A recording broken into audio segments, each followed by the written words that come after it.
Hello guys, welcome back. నేను మీ అమ్మగారు. ఇక్కడ చూడండి, కొత్త రెసిపీ. భలే అంటే భలే ఎక్సైటెడ్ గా, భలే క్యూట్ ఉంది చూడడానికి, తినడానికి కూడా సూపర్ అంటే సూపర్ టేస్టే ఉంది. ఏంటమ్మగా అని అంటారా? కోకోనట్ జున్ను అన్నట్టు ఫర్ ద ఫస్ట్ టైం చేసిన, ఫస్ట్ టైం టేస్ట్ చేసిన సూపర్ అంటే సూపర్ ఉంది. రెసిపీ ఏది అమ్మగా అంటారు? ఇంత పర్ఫెక్ట్ వస్తుంది నాకు కూడా తెలియదు, అందుకే రెసిపీ తీయలేదు. నెక్స్ట్ టైం రెసిపీ పోస్ట్ చేస్తా.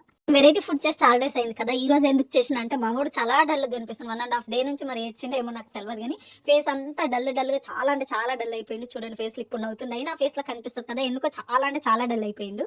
రీజన్ ఏందమ్మగా అంటే, నేనైతే అడగలేను. ఫస్ట్ ఆఫ్ ఆల్ ఇంట్లో ఇష్యూలు అయితే ఏం లేవు. ఇంకా ఇష్యూ అంటే ఇంకా మరి వాళ్ళు ఏమైనా ఫోన్ చేసుకురా, మరి ఇంకేమన్నా అయిందా ఏమో మనకు తెలియదు. అసలు రీజనే నాకు తెలియదు, నేను అడగను కూడా అడగలేదు.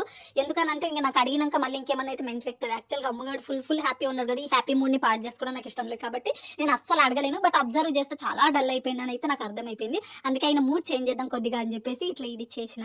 ఒక డైలాగ్ గుర్తొచ్చింది. ఏంటంటే, మనకి చిన్నపిల్లలు ఎవరైనా సరిగ్గా మాట్లాడకపోయినా, సరిగ్గా బిహేవ్ చేయకపోయినా, ఇంకా కొంచెం ఏదైనా అయినా కానీ, అంటే చాలా మంది దగ్గర వినుంటారు కదా, మనం పేరెంట్స్ ఎట్లుంటే పిల్లలు అట్లా తయారవుతారు, మనం వాళ్ళ ముందు గొడవ పడితే వాళ్ళు కూడా అవే నేర్చుకుంటారు అని చెప్పేసి చాలా మంది అంటుంటారు, వింటుంటాం కదా మనం కూడా. అంటే పేరెంట్స్ మనం కరెక్ట్ గా బిహేవ్ చేస్తేనే పిల్లలు కూడా కరెక్ట్ గా పెరుగుతారు, మనం పిచ్చుకుంటే వాళ్ళు అట్లనే పెరుగుతారు అని చెప్పేసి అంటారు. దీన్ని కొంచెం చేంజ్ చేసి చెప్తాము. ఏంటి అని అంటే, ఒక ఆడపిల్ల పెళ్ళయి ఇంటికి వచ్చినప్పుడు మనం ఎలా బిహేవ్ చేస్తే ఆమె కూడా అలాగే బిహేవ్ చేస్తుంది. అదొకటి గుర్తుపెట్టుకోండి. ఇప్పుడు చిన్నపిల్లలు మమ్మీ డాడీని చూసి ఎట్లా నేర్చుకుంటారో, ఒక ఇంట్లో అడుగు పెట్టినాక ఆడపిల్ల కూడా ఆ ఇంట్లో వాళ్ళని చూసి ఆమె కూడా అదే నేర్చుకుంటది.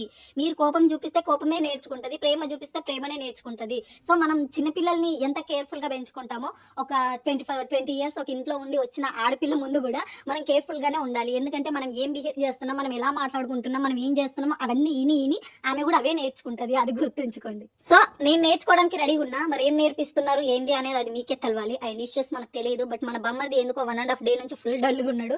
అసలు రీజన్ ఏందని కూడా నేను అడగట్లేదు, ఎందుకంటే అమ్మగారు ఫుల్ హ్యాపీ ఉన్నాడు. అండ్ లాస్ట్ వీడియోలో అందరూ అమ్మగా ఫుల్ హ్యాపీ ఉన్నావు, మమ్మీ వాళ్ళ ఇంటికి వెళ్తున్నావా అని అన్నారు కదా. మా మమ్మీ వాళ్ళ ఇంటికి వెళ్ళేంత అదృష్టం అయితే ఈ జన్మలో నాకు లేదు. బట్ యాక్చువల్ గా నెక్స్ట్ వీడియోలో నేను షాపింగ్ చేసిన నా కుర్తాస్ అన్ని చూపిస్తాను అన్నా కదా. చూడండి, ఆయన ఫేస్ నేను కెమెరా పెట్టిన ఫేక్ స్మైల్ ఫేక్ అదంతా చూపిస్తుంది, కానీ ఆయన కళ్ళన్ని లోపలికి ఆ ఫేస్ లో తెలుస్తుంది కదా పెయిన్. సో అందుకని చెప్పేసి ఇంకా డ్రెస్సులు అవి ఇవి వీడియో చేద్దామని నాకు అనిపించలేదు. జస్ట్ ఆయన మూడ్ చేంజ్ చేద్దామని నేను ఈ రెసిపీ చేసిన. Thank you so much. Love you all. Me support, me comments, me messages నన్ను ఎక్కడికో తీసుకెళ్తున్నాయి. యాక్చువల్గా అయితే అమ్మగారు హ్యాపీ ఉంది.